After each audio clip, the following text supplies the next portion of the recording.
Good day, everyone. Today we are going to discuss all about the use of technology in teaching art.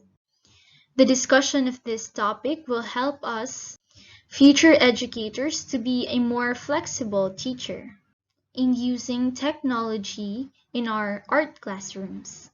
Knowing this also would help us identify the limitations of technology and reflect on the need for the balance of the use of traditional materials and technology. Let's start. First up, number 1. Technology gives a new way to create art. In our traditional ways, we are able to create art using traditional materials such as paper, paint, canvas, scissors, glue, and the like. Through technology, we can give the students another whole opportunity to work with another medium, which is technology. If you can remember, in the first part of this course, it is discussed to us that art is something that is manifested from an idea. In technology, that gives us a new way to manifest that idea with advancements that perhaps aren't available in the traditional materials. For example, in our time today of pandemic, the use of TikTok is very prevalent. In TikTok, we are able to use different filters that could satisfy or quench to manifest our ideas. Some of these are the background music while dancing, the filter where there are clones in the sides, and when you move, the clones move too. There are also filters such as smiling filters that deforms the face, filters to change the color of the screen, and so much more. Every day it is like another filter is being added to the collection of filters in TikTok. Another example would be simply using filters when we take photos in our phone and we use filters to enhance the effect that we want to portray. For example, in sepia filter, it's like the photo has been taken on a vintage time. In this way, we are able to create a new art. And some of the identified useful apps are the following: Aviary, Paper 53, Doodle Art, Green Screen, Kaleidocam, PixArt, and Procreate. These applications are very accessible to us because we can use our mobile phones and the students can use learning gadgets and they can use this to create a new art.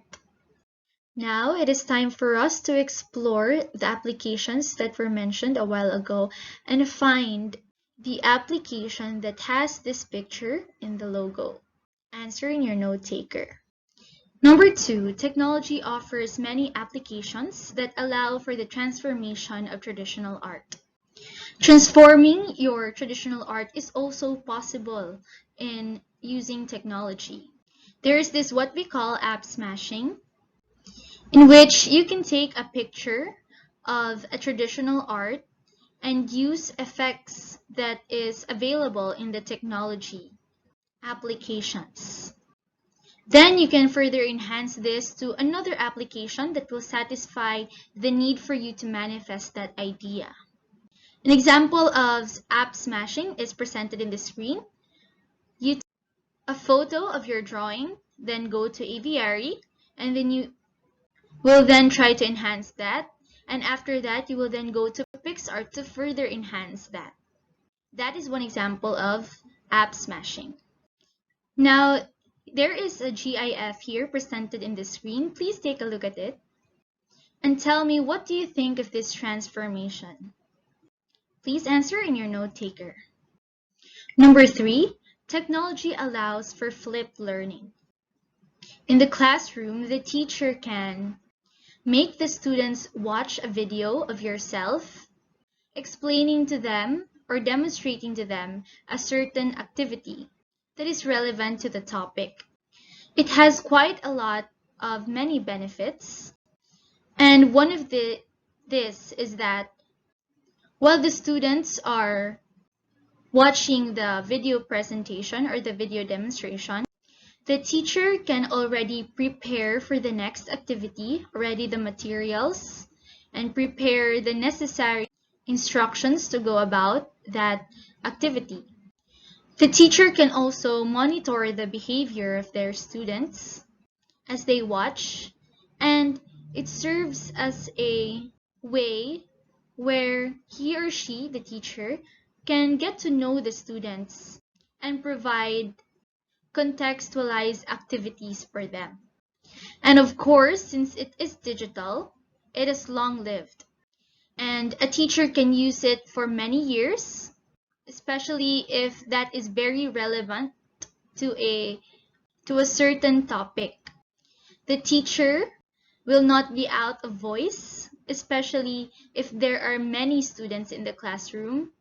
And sometimes the time could be wasted by just telling the students to sit down, listen to her or him. In that way, you do not also need to repeat yourself because you can let them watch the video instead. And if there are really confusing parts, you can explain it to them right after the video. One thing also is that the teacher can also make use of this technology for students that were absent. The teachers just need to present the video and tell them that this is what they did the last meeting, this is what they talked about, the concepts, the activities, for him or her to catch up.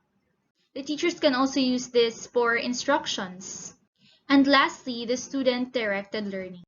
What is really good about this is that the teacher can make a video on how to do crochet, for example, or to do sewing, or embroidery, perhaps. The teacher can give it as assignments or class presentations. And the students can play it and pause it, play it and pause it. It depends on her. And it will be a self-directed, since she will be the one, or he or she will be the one, to know his or her pace in learning a certain topic or an activity or skill. And lastly, the teacher can also do this as a differing level of complexity, in which if the students are already done, they can proceed to another level in which they can enhance more of that specific skill without pressuring the others to go by his or her pace. In your note taker, please give one benefit of using technology for flipped learning in your own words, and you may respond in a sentence or phrase. And after hearing and learning from those benefits, please also mention a disadvantage that you think that is applicable to the flipped learning using technology.